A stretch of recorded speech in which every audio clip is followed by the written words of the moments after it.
Magandang araw mga kamami. For today's video ay wala lang. Rest day ngayon ng mami nyo. Hindi man balit rest day wala nang ang ginagawa. Talagang hindi lang talaga kumilos ngayong araw na ito kasi nga tinatamad ako dahil nga ay dinalaw ako ng kaibigan ko. Huwag kayong magtataka kung sinong kaibigan yan na. Yung kaibigan ko ay kaibigan nyo rin.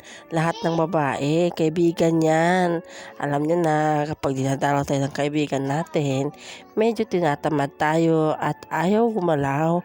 Masyadong mabigat yung katawan, yung iba ay sumasakit na yung tiyan, at yung iba naman ay sumasakit yung katawan. Tulad ko, masakit yung katawan ko, kaya kahit may labada pa ako hindi nga ako naglaba ngayon kasi nga dinalaw nga tayo ni friend. At habang nakaupo ako dito nanonood sa mga anak ko naglalaro ay medyo naalimpungatan nga ako at masyadong mainit.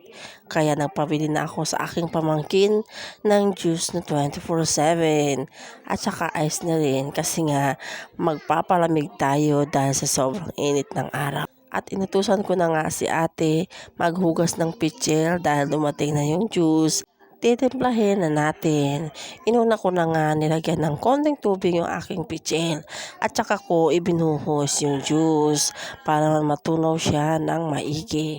At pagkatapos nga niyan ay isinunod ko na yung ice para naman lumamig na yung tubig. At susunod yan ay lalagyan na natin ng tubig. Tatansyahin lang natin para hindi masyadong matamis at hindi naman walang lasa.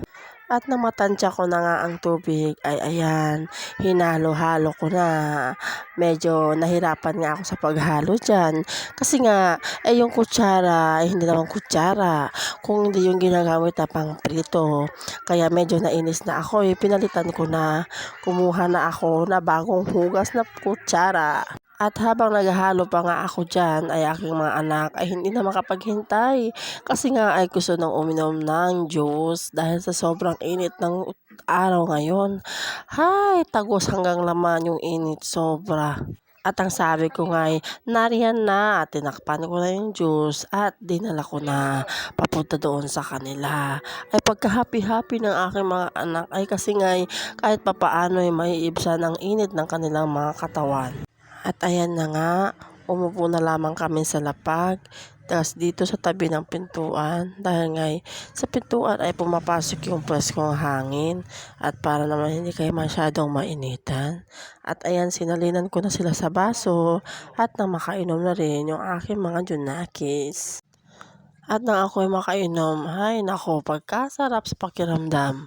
Alam niyo yung naiibsan kahit papaano ang init ng ating mga katawan dahil sa sobrang init ng panahon ngayon. At pati nga yung mga anak ko ay tuwang-tuwa at ngayon nga rin sila nakainom ng juice kasi nga paminsan-minsan lang kami umiinom niyan. Hindi naman kasi maganda sa katawan kapag inaraw-araw ang juice sa mga bata.